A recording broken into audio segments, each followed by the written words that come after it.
The week of May 12, 2026, marked a significant cluster of clinical data in peptide science. Most of these breakthroughs were unveiled at the European Congress on Obesity in Istanbul, signaling a shift in how metabolic disease is managed. Historically, peptide therapy has been restricted by three specific limitations. We faced a hard efficacy plateau, where weight loss stalls, a near-total reliance on weekly injections because of stomach acid, and a development pipeline that moves at the speed of traditional chemistry. In a single week of journal publications and conference reveals, researchers presented data addressing all three of these barriers at once. This convergence of data suggests that peptides are moving toward becoming more accessible, long-term options for chronic disease management. Novo Nordisk opened the Istanbul conference with a focus on higher dose protocols. They released new 7.2-week data on a 7.2 milligram version of Wegovy, aiming to push past the results of the standard 2.4 milligram dose. For early responders on the 7.2 milligram dose, this chart shows an average 27.7% body weight loss at week 72. Crucially, 84% of that loss was fat mass, preserving muscle function and countering concerns about muscle wasting. Beyond just increasing doses, Novo Nordisk also previewed CagriSema, a combination treatment designed to target multiple hunger pathways in a single weekly shot. CagriSema pairs semaglutide with cagrilintide, an amylin analog. This mimics a hormone the pancreas naturally releases to signal fullness. By using both, the treatment hits GLP-1 and amylin pathways simultaneously to manage appetite more effectively. Clinical data from this week suggests weight loss research is moving away from single target drugs and toward these multi-pathway combinations. Improving efficacy is only half the problem. The other half is maintenance. Specifically, how do patients keep their results if they want to stop using weekly injections?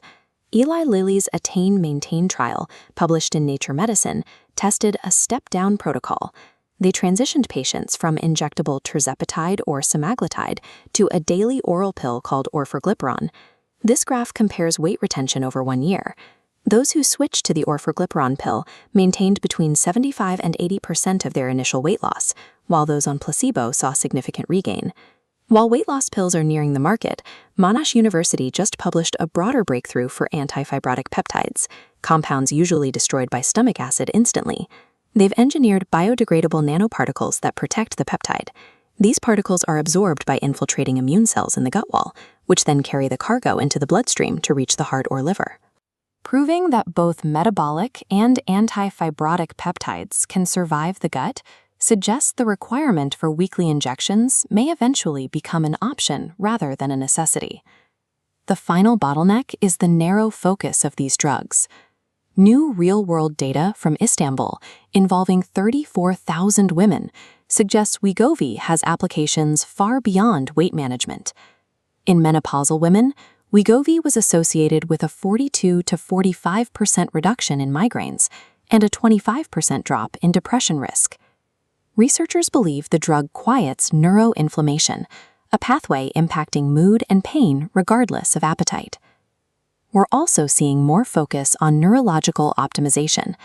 A new research guide for the Selenk and Semax nasal stack explores how these peptides interact with BDNF, a protein that supports neuron growth and survival.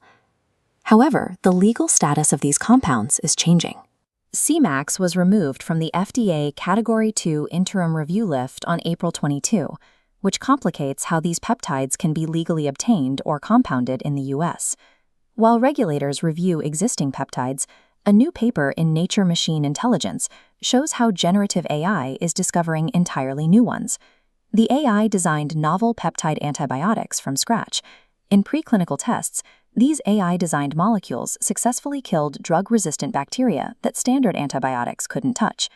Peptides are expanding into new therapeutic areas. With AI-assisted design, these molecules are being developed to target specific functions in the brain, the immune system, and infectious disease. We are seeing a rapid acceleration in the development timeline. Multi-pathway injections are delivering more weight loss today. Oral maintenance pills are in late-stage testing for next year, and AI-designed antibiotics are entering the preclinical pipeline. As competition increases between pharmaceutical companies, the next 2 years are likely to bring more delivery options and broader access to these treatments. To follow the latest data and visual research in this field, subscribe to